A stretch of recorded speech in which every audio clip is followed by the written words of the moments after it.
Bienvenidos a la revisión de la agenda económica PM de este martes acá en CNN Chile y que muestra la contundente aprobación que tuvo la reforma de pensiones en el Senado. Esto fue más o menos a las 2:30 de la madrugada de este martes, cuando la Cámara Alta aprobó entonces la iniciativa impulsada por la administración de Gabriel Boric. Yo me atrevería a decir que este 80% de respaldo no estaba en los cálculos de hace un par de semanas, y mucho menos cuando no conocíamos el acuerdo que finalmente fue aprobado por los parlamentarios. Natalia Muñoz nos muestra cómo llegó a esta instancia este proyecto de ley.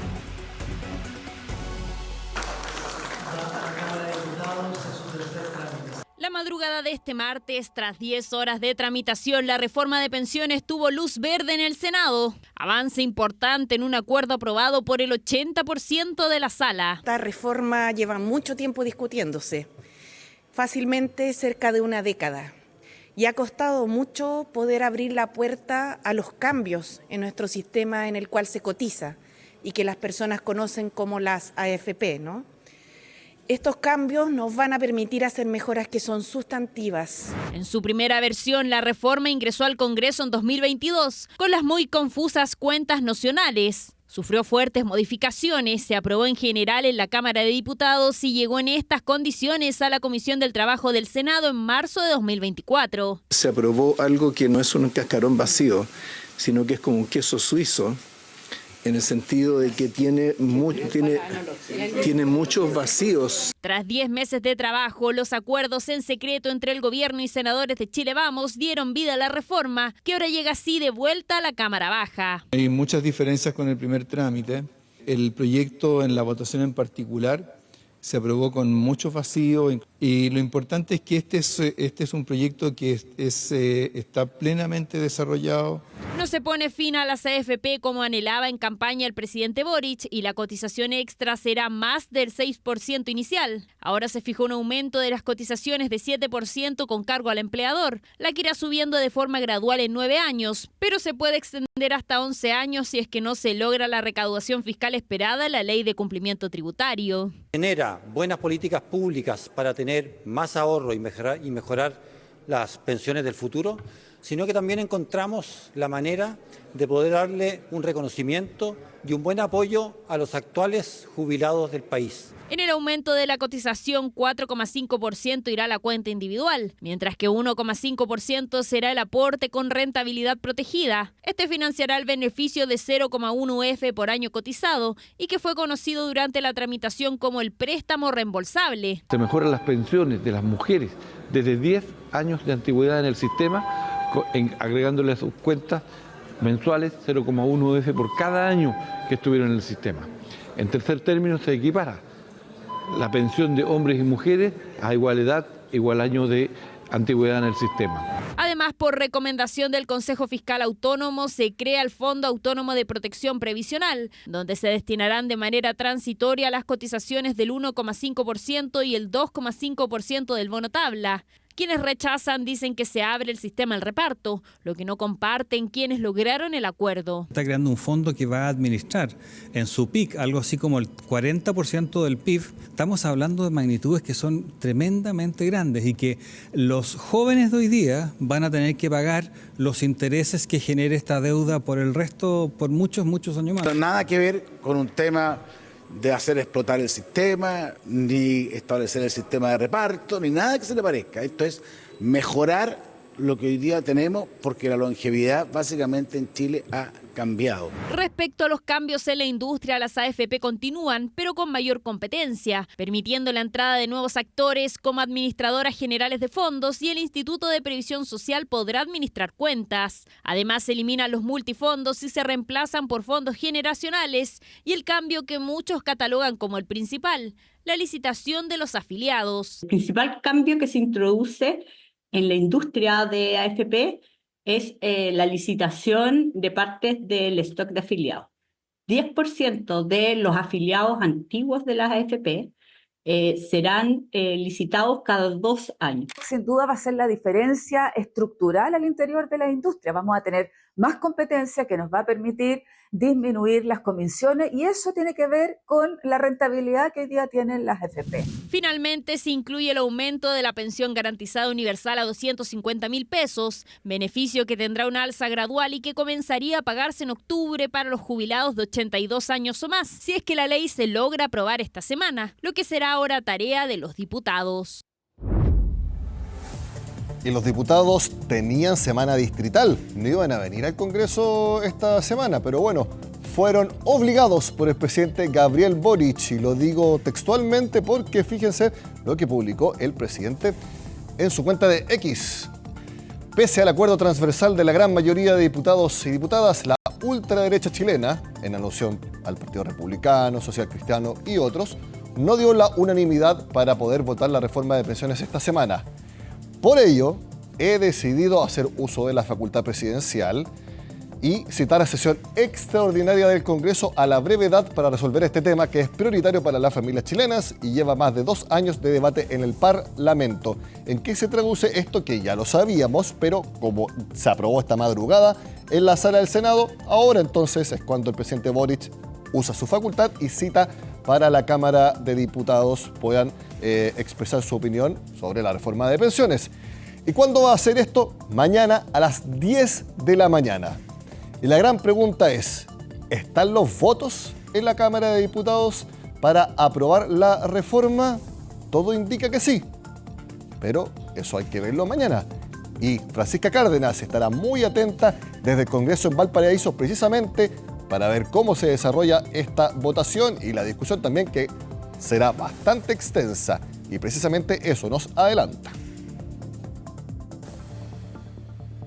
¿Qué tal? ¿Cómo estás? Muy buenas noches. Sí, se espera mañana una jornada clave desde las 10 de la mañana en la sala de la Cámara de Diputadas y Diputados para poder votar las distintas indicaciones, los detalles principales, el corazón de la reforma previsional que ya lleva más de 2 años de ser ingresada al Congreso por parte del gobierno, varios meses de tramitación en la Comisión de Trabajo del Senado y también en la Comisión de Hacienda. ¿Y por qué se va a votar mañana? Si es una semana distrital que estaba calendarizada de esa forma, porque el presidente ha recurrido a utilizar la facultad presidencial que se tiene a través del artículo 32 de la Constitución, como lo decía en sus redes sociales, señalando que la ultraderecha no dio la unanimidad, y eso a través de un oficio presidencial que ya ha sido enviado a la Cámara de Diputadas y Diputados, a la Secretaría en este caso específicamente, para poder comunicar que se va a usar esta herramienta para poder citar al Congreso para que los parlamentarios puedan venir a votar la reforma previsional. Y esto porque justamente el Partido Republicano en su momento ya lo advirtió varias veces, lo advertían así hace varias semanas, que no iban a dar la unanimidad para poder votar la reforma en esta semana que estaba así calendarizada como distrital. Se espera entonces una jornada clave para mañana. Se necesitan 77 votos para que la reforma sea aprobada en la sala de la Cámara, pero hay que ver también cómo van a estar esos votos en el Frente Amplio, en el oficialismo y principalmente en Chile Vamos, donde ya algunos diputados han dicho que van a votar en contra, como la diputada Camila Flores, el diputado Cristian Lavé de la UDI, ambos de Chile Vamos. Cómo va a estar ese voto también del diputado Marcos Ilavaca del Partido Socialista, que ha sido uno de los más críticos en el socialismo democrático de la reforma, de los acuerdos que llegó el gobierno con Chile Vamos, con los distintos representantes en la Comisión de Trabajo del Senado y también en la Comisión de Hacienda que preside el senador Felipe Caste. ¿Cómo van a estar los votos? Eso va a ser clave. Y también lo otro que va a ser clave va a ser si es que se piden demasiadas votaciones separadas. Se dice que quien podría pedir hartas votaciones separadas es el diputado Kaiser, que ha sido también uno de los más críticos de la reforma y de cómo ha sido el proceso también de lo que expuso el Consejo Fiscal Autónomo de estos 11 riesgos. Y si eso sucede, si se piden demasiadas votaciones separadas, eso va a demorar mucho más mañana la votación, y también porque va a haber hartos minutos, mucho tiempo de debate para cada parlamentario, para que ellos puedan intervenir en la sala de la Cámara de Diputadas y Diputados, y donde cada uno va a hacer sus intervenciones. Se van a plantear sus posturas, sus reparos, sus críticas o en las cosas que están de acuerdo en torno a la reforma previsional y todo lo que se negoció en las distintas comisiones. Así que mañana desde las 10 de la mañana se espera esta jornada clave. La reforma podría ser despachada a ley o bien se podría extender este debate político ya para marzo, si es que no llega a ser aprobada mañana y si es que corre el riesgo además de que se puedan rechazar varias indicaciones y que estas vayan finalmente a una comisión mixta que integrarían tanto diputados como senadores. En Agenda Económica, por supuesto que estaremos muy atentos a esa discusión. Yo creo que a esta hora, mañana, no va a estar zanjado el tema en la Cámara de Diputados, pero obviamente estaremos atentos. Y quienes también estarán muy atentos son los gremios de los sectores productivos de nuestro país, que han puesto el énfasis en el impacto que tendrá el aumento en los costos laborales, tanto de la reforma de pensiones como también alza en el salario mínimo, reducción de la jornada laboral y otros factores que empujan entonces los gastos de las empresas. Obviamente hubiéramos querido nosotros una menor preponderancia del Estado en la solución definitiva de la que está saliendo, pero es un tema que el país tenía que solucionar en alguna forma. Lo que nos preocupa más bien como sector son los efectos que esto va a tener necesariamente en la mano de obra. Aquí hay un encarecimiento de la mano de obra, que eso obviamente tiene efecto y puede tener efecto no solo en costos de que eso suba, sino que también en no atacar el otro gran tema que tenemos aquí en nuestro país relacionado con eso, que es la informalidad. Cuando los costos empiezan a subir, ¿no es cierto?, eso se fomenta que haya más informalidad. Hacemos la pausa en la Agenda Económica y al regreso hablamos de la decisión de la tasa de interés del Banco Central y también algo que les va a interesar, porque finalmente se conocieron detalles del proyecto de ley para bajar las tasas de interés de los créditos hipotecarios. Les mostraremos cuánto en magnitud sería esa baja y algunos ejemplos. Al regreso acá en Agenda Económica.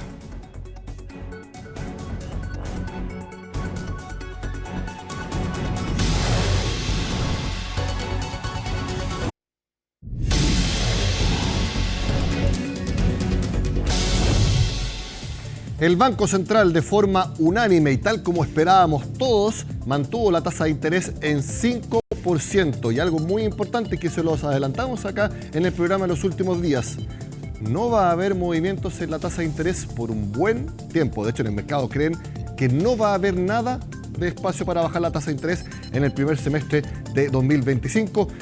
¿Por qué? Esta es la parte más importante del comunicado del Banco Central.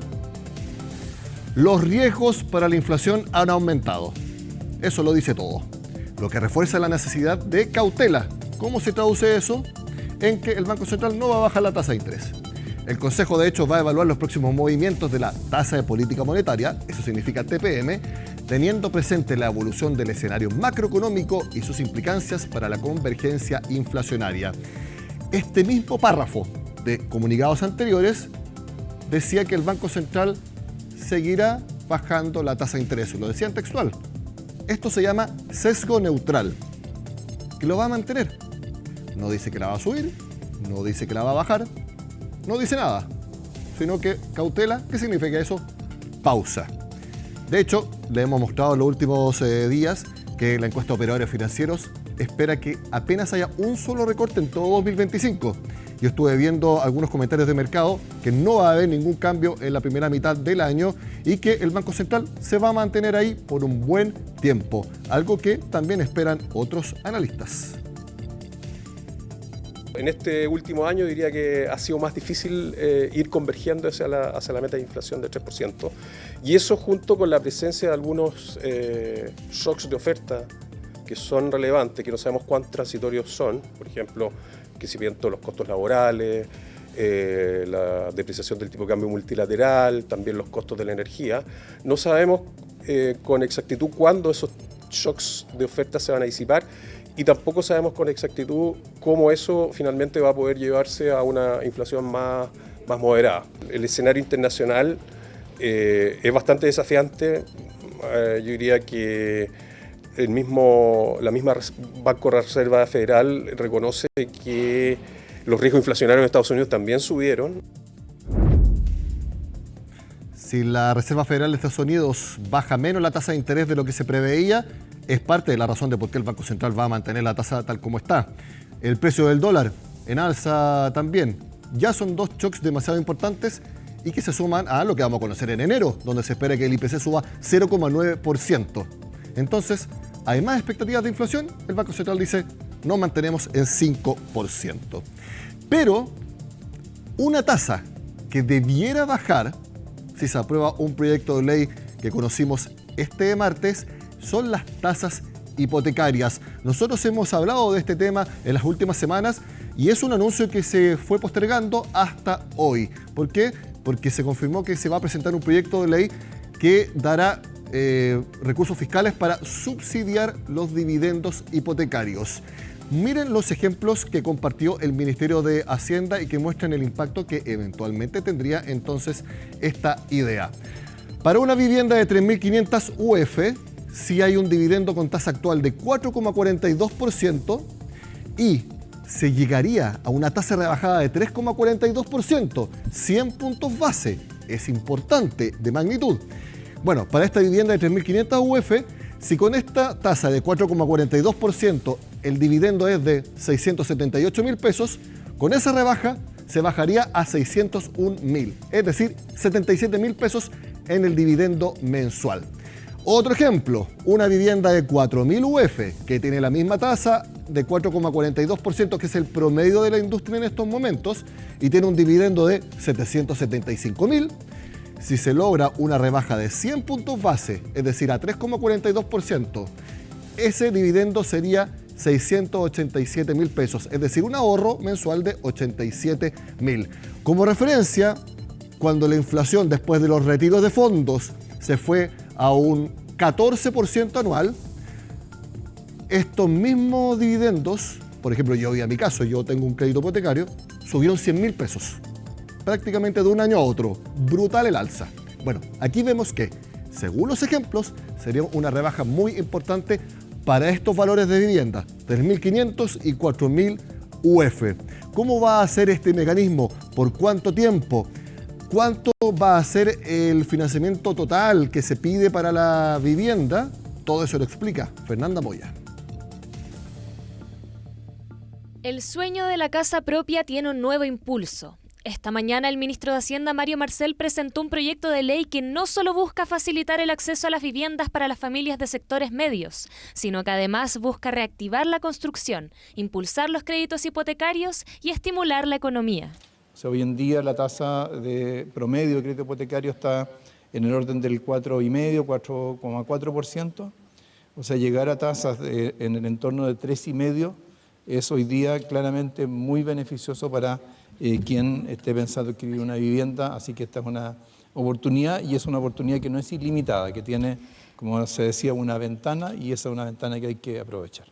La propuesta contempla una fórmula mixta que combina el subsidio estatal de hasta 60 puntos base sobre la tasa de interés del crédito hipotecario para los compradores de viviendas de hasta 4.000 UF, sumado al programa de garantías al alero del Fondo de Garantía para Pequeños Empresarios, que cubre el 60% del valor total de la vivienda como aval, por un periodo equivalente a la mitad del plazo del crédito. En simple, para una vivienda de 4.000 UF, el valor del dividendo bajaría de 775.000 a 687.000 pesos, permitiendo un ahorro de casi 90.000 pesos y 27 millones de pesos a lo largo de todo el crédito. Esta iniciativa estaría abierta para un total de 50.000 subsidios, 5.000 de ellos para viviendas de hasta 3.000 UF que cumplan con los requisitos del DS-15, con el objetivo de reducir el stock inmobiliario e impulsar el plan de emergencia habitacional, haciéndose cargo de la baja demanda de viviendas por perspectivas de sueldo insuficientes para las tasas hipotecarias, además de reactivar un sector que lleva 3 años consecutivos vendiendo 2/3 de lo que ha vendido históricamente y generando empleos en un rubro que concentra una cesantía de 20%. Tenía un problema de demanda. Las personas estaban reticentes a tomar crédito porque, por supuesto, las necesidades de sueldo ante los problemas de tasas que habían crecido, más que duplicado la expectativa, la posibilidad de 5 años atrás. En el sector de la vivienda privada, del mercado inmobiliario, que representa históricamente el doble de lo que se invierte en vivienda pública, esa es la magnitud del mercado de vivienda privada, las cifras han andado muy mal y estamos realmente enfrentando la peor crisis de la historia desde que tenemos memoria.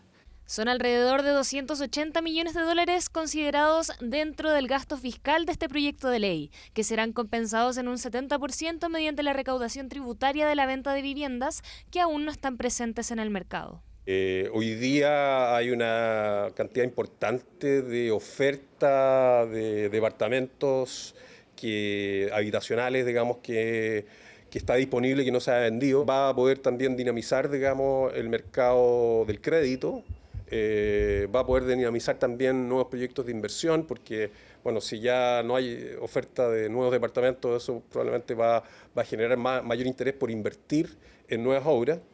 Y me parece que eso va en la dirección correcta, además nos va a ayudar a generar, digamos, mayores posibilidades de empleo. Este crédito hipotecario podrá financiar hasta el 90% de la vivienda y apuntarán a compraventas cuyas promesas deben haberse firmado a partir del 1 de enero del 2025 y las ventas deben concretarse durante la vigencia del programa.